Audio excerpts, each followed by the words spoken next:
Welcome back to part 2. My mother decided to call, so yeah, part 1 ended. But back to the 400 version 1. You can tell it's a version 1 because, number 1, it's powered by micro USB. Number 2, it doesn't have the new event codes which are introduced on the V3. And number 3, it only tunes above it doesn't tune above 1073. This is monitoring WXJ84, of course, and its FM monitor is WRVZ 98.7. With slightly below normal temperatures.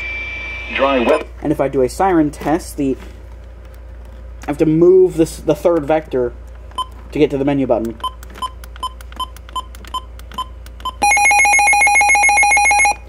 That is still a good siren. Very loud. Yeah, and it is a good siren. Nice.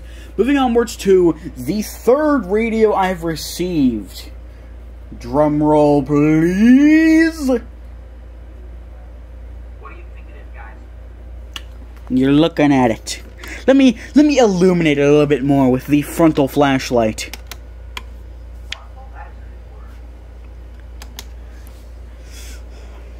This is a Vector WC300 DSV, otherwise known as a rebadged version of the VEC 136. Oh, yeah. Oh, I forgot two things. Number 1, I forgot to talk about the 130B first, and number 2, I forgot the... What are your thoughts? Because you have a 400 version 2 or 3. I have a version 3. Thoughts? My version 3 is very good, but I will say this.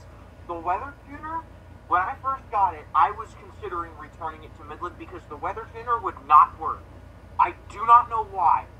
What I do know is that, I had a friend that bought a WR400 version 3, but when he bought it, and the AC adapter basically kind of like partially, I don't know what happened, but it caught his on fire and nearly burned his house down.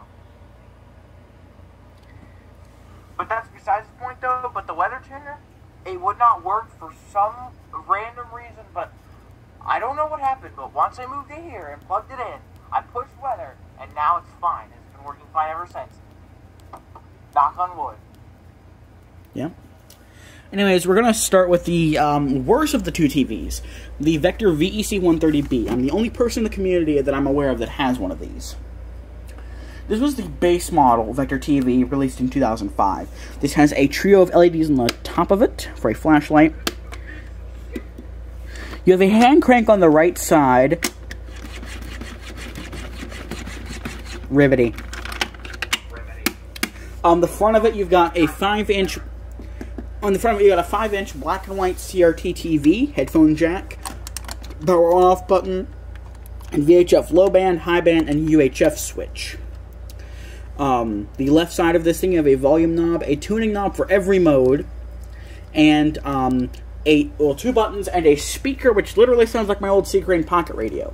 Top of it, you have an antenna. On the back of it, you have the DC in. Oh, on the left side, you also have the phone charger port. On the back of it, you have a DC input, the brightness contrast, vertical hold for the TV, and a fuse for the TV. Now, this thing... So can I pause you for a minute, Xander? Yeah. Okay, so for those who are not aware, the Vector brand of weather radios was a fairly popular brand of, we'll say, do-it-all radios that had a few models. Their series that we are going to be discussing in this video, is their TV series, which consists of 3 models. 4, if you count the rebadged version, but the Storm Tracker models are the VEC 130B that Xander has, which was the very, very, very base model. I think it only retailed for about $50 when it was new. After that came the VEC 135, the VEC 136, and another radio that he has, the WC 300 DSV, which was dubbed Storm Tracker Elite. We will get to that in a minute. So continue on and add on to that if you want to. The Storm Tracker Elite was basically a rebadged 136, but the difference is the 130 and the 135. I forget the differences between the two of them. What were the differences between the 130 and the 135? Okay, so the 130 had a separate weather tuner. Oh, I mean, it all had separate weather tuner, but it had separate from the analog TV and the AM/FM. You mean the fact that you can control the weather tuner and the weather alert? Because the 135 introduced all separate tuning for each each band, if you know what I'm talking about. And, Yeah. The 130 has conjoined tuners for everything. Right. And it gave it an RF jack. Yeah, which the 130 sorely needs, especially be relevant today. And the 130, it can run off of its internal rechargeable battery, which runs the radio functions, the light, and the phone charger, or 9C batteries, which runs all of those, and the TV. And there's also a hand crank on the side, but it's crappy. The TV is borderline useless today because it's analog only, and it only receives over-the-air signals. So basically, this is all you're ever going to get out of it. If you're sensitive to CRT1, tune away now. Give it a moment to warm up. I can't tell if there's a picture on the screen yet, but it'll just be static. Anyways. This thing gets terrible reception, especially on NOAA weather radio, where sometimes I can't even pull in WXJ84. I can do that on AM and CRT. Light and variable winds. So it's getting it now. On FM, this is... You're listening to The World. Support for The World comes from Noom. Noom is here for people It's NPR. who can all stay well, physically, mentally, and emotionally. This sounds like garbage. And this thing's monitored for me on AM. I have this thing monitoring 580 WKAZ. And the reason why I don't have this thing activate for alerts on WX84 is because anytime I want to receive an alert on... Sorry, 580 CHS, I would have to click the switch back and use the fine-tune knob to tune in... What? AM interference. But yeah, I have this thing monitoring WCHS and only WCHS. No. Well, I think they might. No, WKAZ is the one that powers down from 10,000 to like 233. Yeah. Thoughts on the VEC 130B? I have 3 letters. Is it an A and 2 S's? No, it's a POS. It's a power outage statement? No, it's a piece of shit. I knew what it stood for. On the exact opposite end of the spectrum, we have Vector Collector's Vector WC300 DSV Storm Tracker Elite. AKA the top of the line Vector key. With this was about 1,000,000 times better than the other one.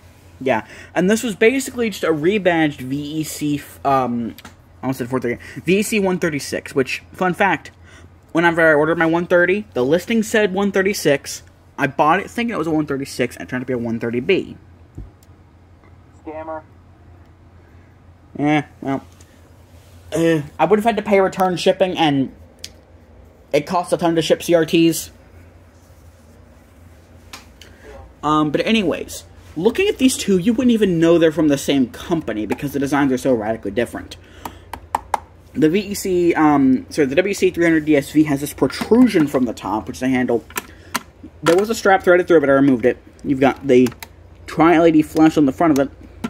You have a 6 LED lantern on the back, which I can't show easily because of where it is. I don't want to pull the antenna out of the holes I drilled.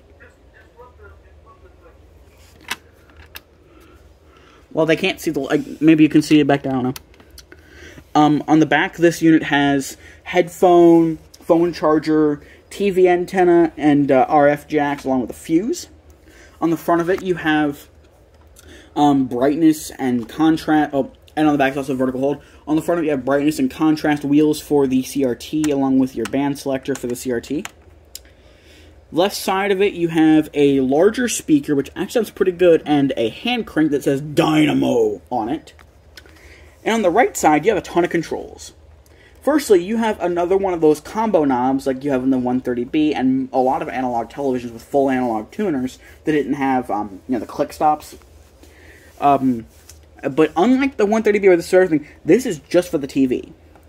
Then you have an LCD screen and 5 buttons for the weather radio. 3 miles an hour.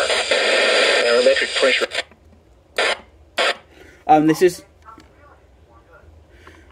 this unit has a SAME compatible radio. If you want to hear the sirens, check out my channel because I put some videos on content self-activation video, this radio. Yeah. This also has, if you tap into the vector optics system with part of the radio. Yeah. Go ahead. Okay, so, just check out that video. So, continue on. Yeah. Continue on. A link to Vector Collector will be in the description. You have a knob which switches your modes between just completely off, television, the weather radio, AM radio, and FM. This thing's monitor on FM is 89.3. Not sure what the call sign is anymore because WSHA is now 88.9. It's a local translator for the Walk FM Christian affiliate. But they do relay some alerts sometimes. But if I tune in something on AM, if I can reach that knob, because it's right up against the 130B. Generally have to be worse off than they are for us to be in recession. So, you know, it's hard to say, well, we definitely, right? We had a payroll report Did that I was just hear a still very DTMF strong. tone? Oh, wait, she's on the phone. I think she bumped a tone. Good job, Boomerberg. On FM...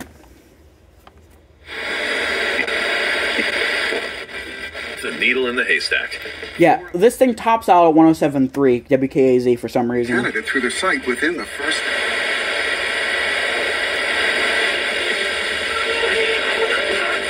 The Kelsey Kreppler coming in. Our listeners winners. But to do that, we all have to follow some... Like winners have to be at least 18 to take home their prize. Can win only once in 30 days. Must pay applicable taxes.